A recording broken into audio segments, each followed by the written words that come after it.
Rajiv schooling में आप सबका स्वागत है एक नए क्वेश्चन के साथ। चलिए देखते हैं क्वेश्चन में क्या दिया है। 9 वोल्टेज के किसी बैटरी को 0.2 ओम, 0.3 ओम, 0.4 ओम, 0.5 ओम तथा 12 ओम के प्रतिरोध के साथ श्रेणी क्रम में संयोजित किया गया है। प्रतिरोध दिया है और बैटरी दी गई है। जो बैटरी है उसका वोल्टेज है 9 वोल्टेज की बैटरी है और उसमें 5 प्रतिरोध जोड़े गए हैं। एक 0.2 ओम का, 0.3, 0.4, 0.5 और 12 ओम के प्रतिरोध जो है सभी को श्रेणी क्रम में जोड़ दिया गया है। और 12 ओम के प्रतिरोध में कितनी धारा प्रवाहित हो रही है ये भी ज्ञात करना है। हमें क्या निकालना है, बोल रहा है क्वेश्चन कि सभी प्रतिरोधों को श्रेणी क्रम में संयोजित किया गया है। मतलब जितने भी प्रतिरोध है, जैसे हम लिख देते हैं एक प्रतिरोध हो गया, फिर दूसरे प्रतिरोध, इसी तरह जितने भी प्रतिरोध हैं सभी को श्रेणी क्रम में जोड़ दिया गया है। 1, 2, 3, 4, 5, 0.4 ओम, 0. है 5 ओम और ए है 12 ओम, 3 ओम, 2 ओम, 3 ओम, 4 ओम, 5 ओम और ये 12 ओम, एक 12 ओम का प्रतिरोध है। एंड सभी को क्या कर दिया गया है, श्रेणी क्रम में जोड़ दिया गया है। तो बोला कि इनमें और एक बैटरी है, ये है 9 वोल्ट की बैटरी से जुड़ा, बराबर है 9 वोल्ट।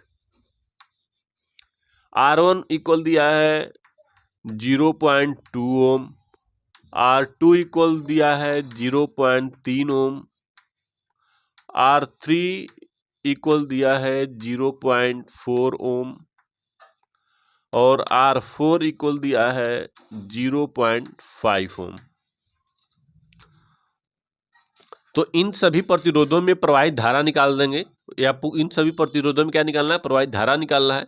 धारा निकालने के लिए सबसे पहले हम निकालेंगे प्रतिरोध, कुल तुल्य प्रतिरोध। तो श्रेणी क्रम में जुड़े सभी प्रतिरोधकों का तुल्य प्रतिरोध बराबर होता है R इक्वल होगा 1 plus R1 plus R2 plus R3 plus R4 plus R5। मैंने जितने भी प्रतिरोध जुड़े होते हैं सभी को जोड़ देते हैं तो हमारा तुल्य प्रतिरोध निकल जाता है। यानी 0.2 ohm plus 0.3 ohm plus 0.4 ohm plus 0.5 ohm plus 12 ओम, ये दिया गया है। इन सभी प्रतिरोधों को जोड़ दिए, जोड़ते हैं तो कितना आता है, 5, 4, 9, 3, 12, अब 12 2 14 हो गया, 14 के 4 लिखेंगे, 12 1 13, यानी कितना जाएगा 13.4 ओम हो गया। ये हमारा तुल्य प्रतिरोध हो गया। और भी दिया है, ये टोटल आर हो गया। अब बोला श्रेणी क्रम में जुड़े सभी प्रतिरोधों में प्रवाहित धारा निकालेंगे। अब देखिए श्रेणी क्रम में है, एक धारा अगर करंट सप्लाई हो रही है तो सभी प्रतिरोध एक ही क्रम में जुड़े हुए हैं, तो इनमें सभी श्रेणी क्रम में जुड़े हुए सभी प्रतिरोधों में क्या होता है, धारा की मान सेम होती है।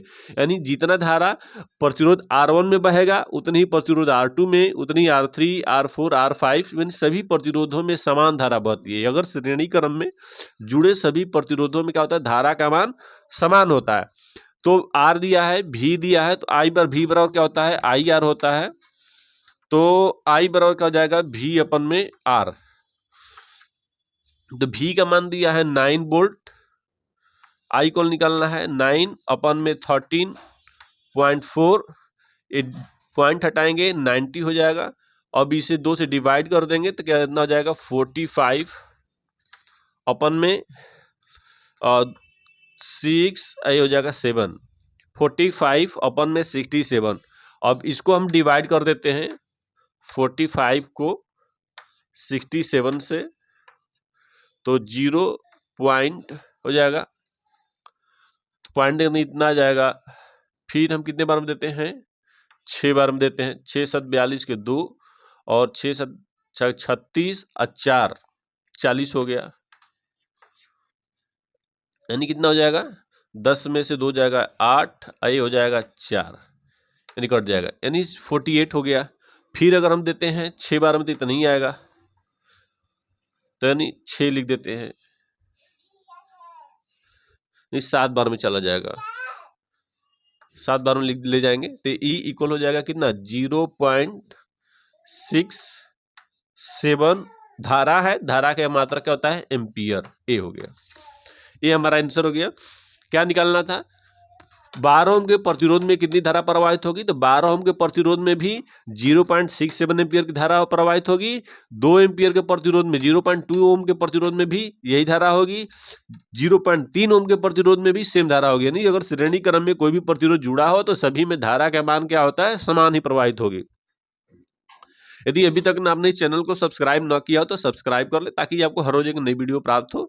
अगर किसी क्वेश्चन में आपको डाउट हो तो आप अपने क्वेश्चन को कमेंट में करें, हम उसका सॉल्यूशन करके आपको जरूर बताएंगे।